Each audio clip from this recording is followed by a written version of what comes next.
Hebreo 2, talata 1 hanggang 18. Ang napakadakilang kaligtasan. Kaya nga, dapat nating panghawakang mabuti ang mga katotohanang narinig natin upang tayo hindi maligaw. Ang salitang pinahayag ng mga anghel ay napatunayang totoo, at ang mga bawat sumuway o lumabag dito ay tumanggap ng kaukulang parusa.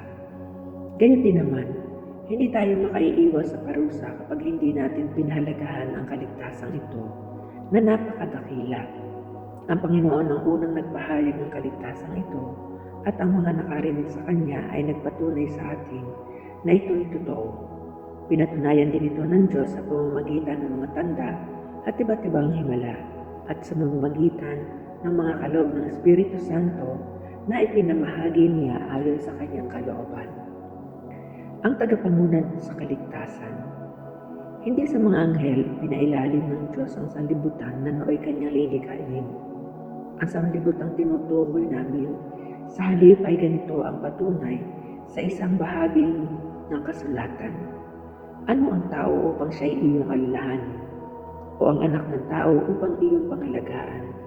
Sandaling panahong siya'y pinababa mo kaysa sa mga anghel, ngunit pinagkalooban mo siya ng kadakilaan at karangalang marapat sa isang hari. At ipinailalim mo sa kanyang kapangyarihan ang lahat ng bagay. Nang ipailalim ng Diyos ang lahat ng bagay sa kapangyarihan ng tao, walang bagay na di ipinalam sa Kanya. Ang sa kasalukuyan hindi pa natin nakikitang napapailalim sa Kanyang kapangyarihan ang lahat ng bagay.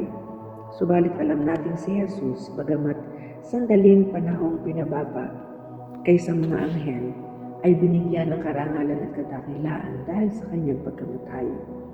Dahil sa pag-ibig ng Diyos, niloob niya na si Jesus ay mamatay para sa ating lahat. Sa pamamagitan ng mga pagtitiis, siya'y pinapaging ganap ng Diyos na lumikha at nangangalaga sa lahat ng bagay upang makapagdala ng marami sa kaluwalhatian. Marapat lamang na gawin niya iyon sapagkat si Jesus ang pinagmumulan ng kanilang kaligtasan. Si Jesus ang nagpapabanal sa kanila at iisa ang Ama na nagpapabanal at pinapaging banal. Kaya't hindi niya kinahiyang tawagin silang mga kapatid. Ganito ang kanyang sinabi: "Ipapahayag ko sa aking mga kapatid ang iyong pangalan, at aawit ako ng papuri sa iyo sa gitna ng kapulungan." Sinabi rin niya, "Ako'y mananalig sa Diyos," at sabi pa niya, "Naririto ako at ang mga anak na ibinigay sa akin ng Diyos."